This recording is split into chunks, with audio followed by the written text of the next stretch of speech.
തട്ടിക്കൊണ്ടുപോയ നവജാത ശിശുവിനെ മണിക്കൂറുകൾക്കകം രക്ഷപ്പെടുത്തി ഡൽഹി പോലീസ്. കേസിൽ യുവതിയും ഒരു യുവാവും അറസ്റ്റിലായി. 3 ദിവസം പ്രായമായ കുഞ്ഞിനെയാണ് ഇന്നലെ രോഹിണിയിലെ ആശുപത്രിയിൽ നിന്ന് തട്ടിക്കൊണ്ടുപോയത്. അർജുൻ പീതാംബരൻ ഡൽഹിയിൽ നിന്ന് കൂടുതൽ വിശദാംശങ്ങൾ നൽകും. അർജുൻ, വിവരങ്ങൾ. ഇന്നലെ രാവിലെ 9 മണിയോടെയാണ് പോലീസിന് 3 ദിവസം പ്രായമായ കുഞ്ഞിനെ സംബന്ധിച്ച് വിവരം ലഭിച്ചത്. അതിന് പിന്നാലെ തന്നെ CCTV ദൃശ്യങ്ങൾ കേന്ദ്രീകരിച്ചുള്ള അന്വേഷണം ആരംഭിച്ചിരുന്നു. കുട്ടിയുടെ അമ്മയുടെയും അതുപോലെ അച്ഛന്റെയും മൊഴിയെടുത്താണ് പ്രാരംഭഘട്ടത്തിൽ അന്വേഷണം ആരംഭിച്ചത്. പിന്നീട് ഈ അന്വേഷണം ഉത്തർപ്രദേശ് ഡൽഹി ബോർഡർ വരെ എത്തി എന്നുള്ളതാണ് പോലീസ് അറിയിച്ചിട്ടുള്ളത്.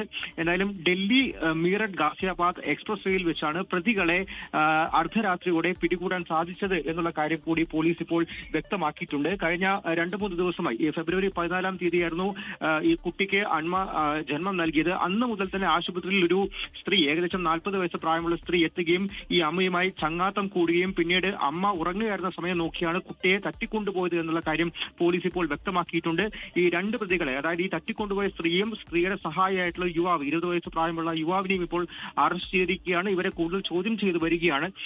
ഈ അന്തർ സംസ്ഥാന ചൈൽഡ് ട്രാഫിക്കിംഗ് സംഘവുമായിട്ട് ഈ 2 പേർക്കും ബന്ധമുണ്ട് എന്നുള്ള സംശയം കൂടി നിലവിൽ എന്തായാലും പോലീസിനുണ്ട്. അക്കാര്യങ്ങളൊക്കെ കേന്ദ്രീകരിച്ചാണ് കൂടുതൽ അന്വേഷണം നടത്തിക്കൊണ്ടിരിക്കുന്നത്. ഈ 3 ദിവസം പ്രായമായ കുഞ്ഞിനെ അമ്മയ്ക്ക് മടക്കി നൽകാൻ വേണ്ടിയിട്ടും പോലീസിന് സാധിച്ചിട്ടുണ്ട്. എന്തായാലും കൂടുതൽ സംസ്ഥാനങ്ങൾ കേന്ദ്രീകരിച്ചുകൊണ്ട് വിപുലമായ അന്വേഷണത്തിന് കൂടിയാണ് ഇപ്പോൾ ഡൽഹി പോലീസ് പദ്ധതിയിട്ടിരിക്കുന്നത്. Okay, thank you. ലോകത്തെവിടെയായാലും ഏത് സമയത്തും 24 വാർത്തകളും ഓഗ്മെന്റഡ് റിയാലിറ്റി പാക്കേജുകളും എക്സ്പ്ലെയിനറുകളും വിശദമായി കാണാൻ ഞങ്ങളുടെ യൂട്യൂബ് ചാനൽ നിങ്ങൾക്ക് സബ്സ്ക്രൈബ് ചെയ്യാം.